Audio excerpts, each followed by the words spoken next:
CFO Wisdom Pod today with Scott Meyers. I had a nice pre-convo with Scott, or first time we met. Second time I had to cancel because I was extinguishing a fire in my operation. So Scott was nice and understood that. So I'm really excited to have Scott on the pod here. He also changed jobs since last time, as any good, or let's call it sound thinking, high level finance exec would, like always seeking new opportunities. He's now at Plurilock.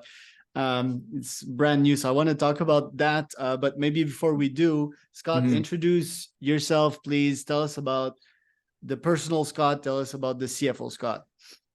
Well, the personal Scott, I mean, you know what? I've had this great experience of being able to move around a bit. So I grew up in Chicago. I used to joke I was kind of that Midwest cornbread, and then, through my first company, I'll kind of interweave the work. Like we were just talking about it, the first phase of my career was with Schneider Electric, and had the opportunity to move around with them. So lived in France for a couple of years, and then made my way to Canada. So, maybe not so exotic, not necessarily like Southeast Asia, but definitely a good opportunity to kind of open your eyes to what's around the rest of the world.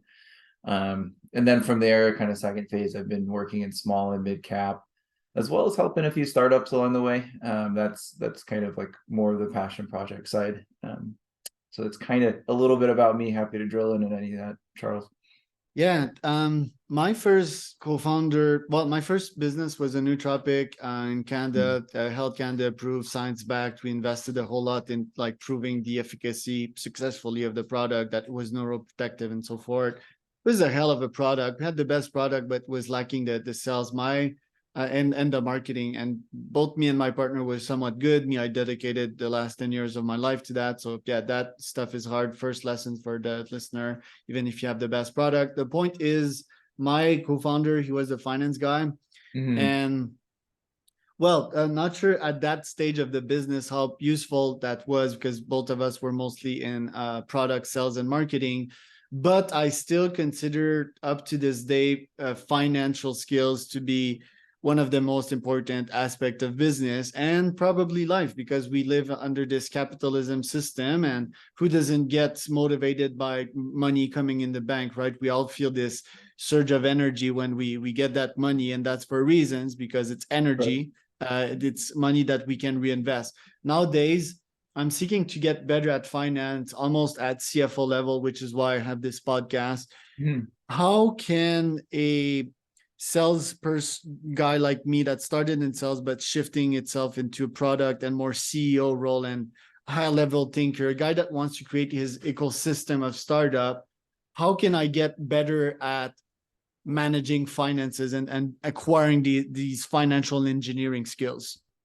Yeah, so what I would say first is just know your numbers and know your business. So know exactly like how you make money. So it's not just, I think a lot of times where salespeople get tripped up is it's always focusing on that top line view, and it needs to be a more holistic of like, okay, I make the sale, then what happens? Then I need to pay for my product. Let's just call it a product or service, and then I have a certain amount of money left over, and that goes into what exactly my business, the marketing, my salary, all the commissions, and then finally, like, I have what's left over. And then, of course, after that, if you make a profit, the government, wherever you're at, will take a little bit of that. And then that's kind of what you come home with. But knowing all those drivers from just the top line all the way down is where the first place where people get caught up. The second place is then on your cash flow. So if you're in a product business, like you made nootropics, I mean, you're going to make an investment to get some inventory before you can sell it, typically. Right. You're also going to have customers, and maybe they pay you with credit cards, and that's great because then you get the cash pretty much, instantly. If you're a larger business or you're on terms, and it's like, okay, how long does my customers take to pay me? And then if you have employees, like how quickly do I need to pay them? And you have vendors. So the first aspect is just how does your P&L work, your profit and loss statement? And then the second aspect is dig into your cash. And if you can really keep it that simple, you're probably ahead of most people. But at that level, like, that's basically what you got to think. Okay, I sell this, what do I get? What are the levers? That makes sense? Makes a lot of sense. I guess the first step is capturing that data with QuickBooks and so forth. Really having that data up to date. I guess the second step is closing the serotonin loop, aka communicating to my brain that if I am financially oriented, he will get this dopamine slash serotonin reward. How can I do that? Is it just by, rinse, wash, repeat, talking about stats and KPIs during my meetings, using real number and sounding smart? And or the third step could be, yeah, doing that and starting to see the growth in the numbers because I am more financially oriented. What would be the steps there? And you probably took those steps like years and years ago on your side, so kind of hard to give advice on that, but what would you think? Well, I think so. First is what's your actual plan and expectation? Like just setting like I'm gonna sell X and I'm gonna get Y out of it. Because and actually putting that on like a piece, it could even be a post-it note. I tell people like it doesn't have to be fancy. Post-it note, I'm gonna sell 500 units and I'm gonna get this much profit. But then after you go through, like you said, okay, that's why we have books and we close them. It's not just to report your taxes at the end of the year. More importantly, it should be to close that loop with yourself. At least I would say monthly is a good cadence. Some businesses even weekly or daily you want to do, but let's say monthly, you're going to go and you're going to look and you're going to say, okay, I did this month. How does that relate to what I did, what I wanted to do? That's probably even more important than what I did in the past. What did I want to do and what did I do and what's the variance? And either you go, okay, I need to have more ambition because I really outperformed what I thought I could do, or maybe I need to tweak what I'm doing to get to where I want to go. And if you do that routinely, this is why you have like most mature businesses have like a monthly management meeting. You could do that with yourself by like, okay, I'm going to pull my QuickBooks or my Xero or whatever. I'm going to see what I did this month, then I'm going to compare. Right.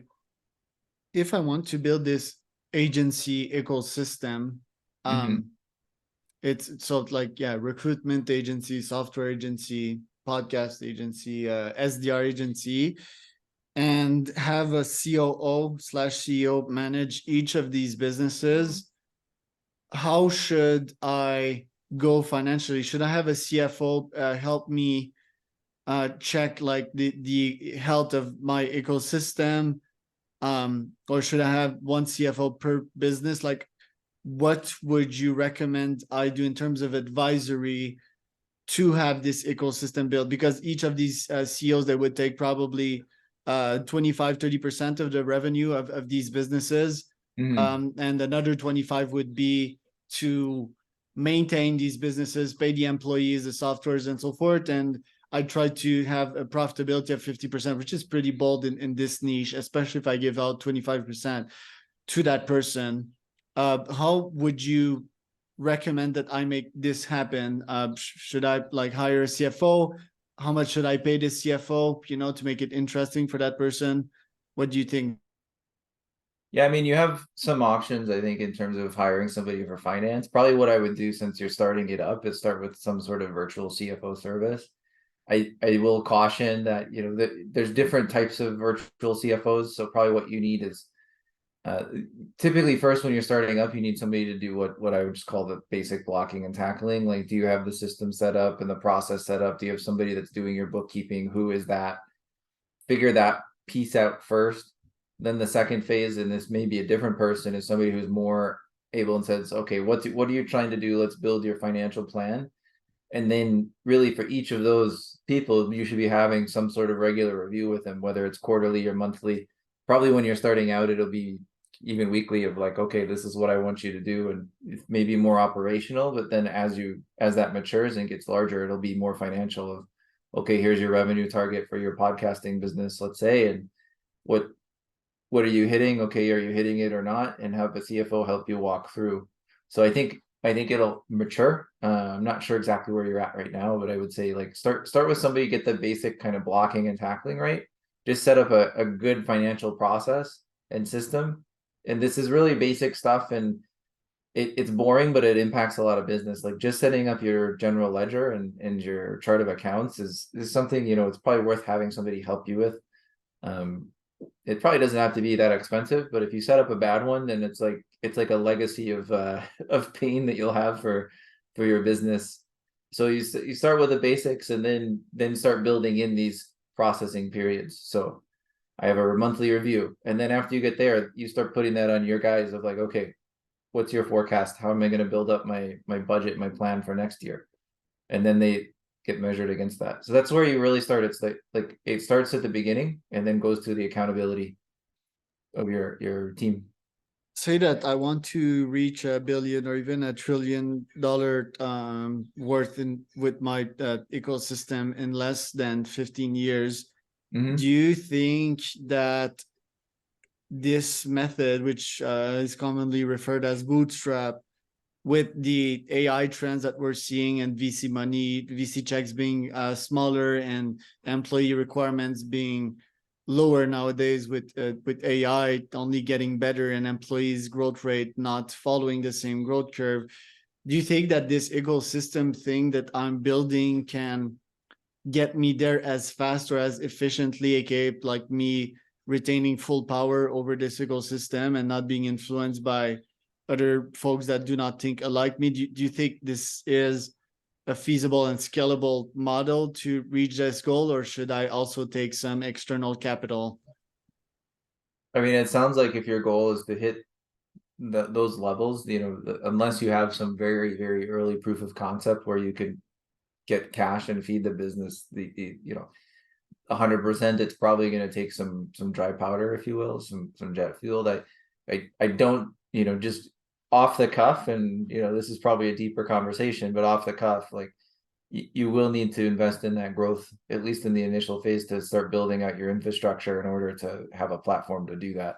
I don't, without some significant capital, it's going to be hard to just start a business, get some revenue, put the profits back in to reach a billion. Or if you're trying to go, to a trillion, then yeah, for sure a trillion, a billion, even Amazon, like that's what I was trying to think of, a corollary company that, if you look at all the large ones, they had outside capital.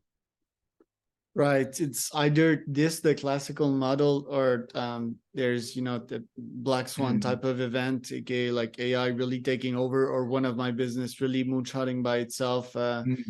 And that is more or less controllable. So yeah, if we go with the realistic and controllable stuff, I do think, yeah, VC capital would be needed. How can I do that without losing an inch of power grounds?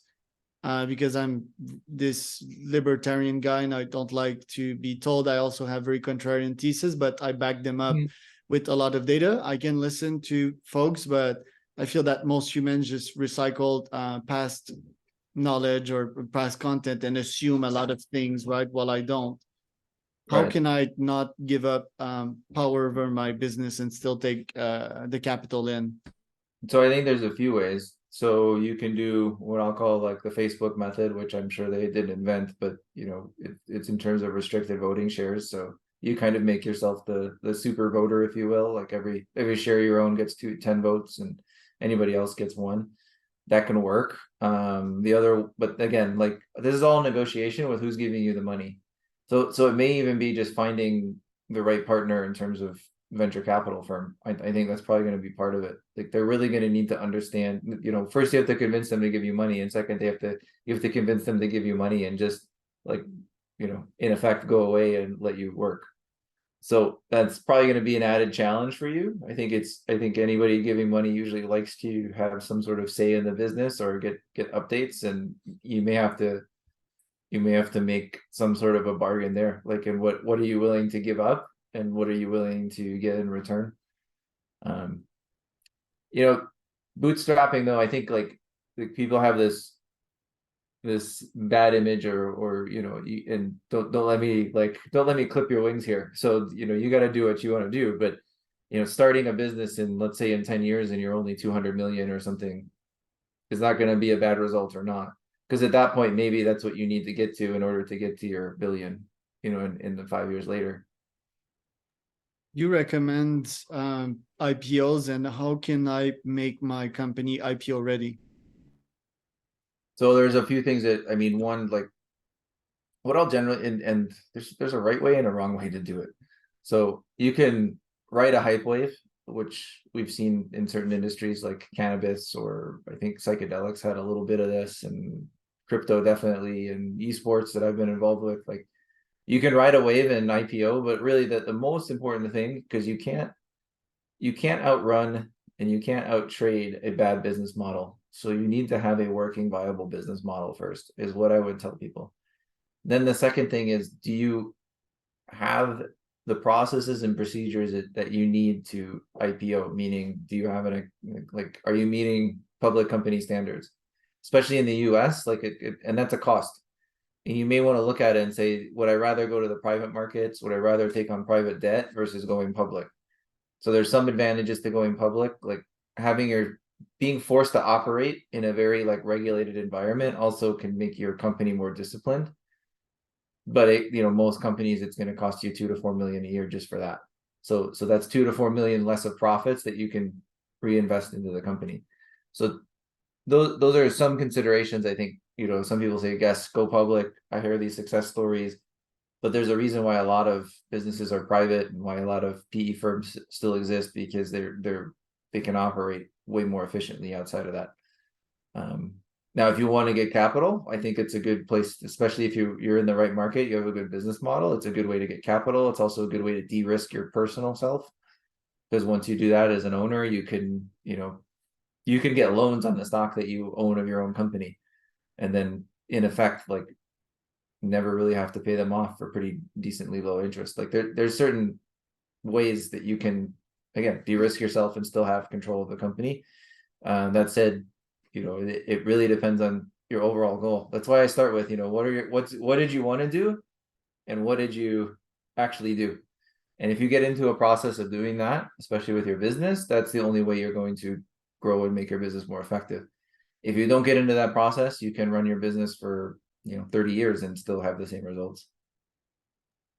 Last but not least, what macroeconomic trends do you see, and how is this affecting startups nowadays? So I kind of divide this, and there was like before September 2021 and after September 2021. And for whatever reason, there was a big shift. And I think, one of it was interest rates, could be a lot of other things where inflation started happening. So like a lot of forces kind of upheld the market. And I think for about, almost 2 years now, it's a lot harder to get capital. It's a lot harder to do things. So a lot of startups are focusing more on like, how do I make profit? Like, it went from this environment of get growth at any cost and we'll worry about the profit later, to, hey, it's probably a good idea that you're profitable and we'll worry about the growth later.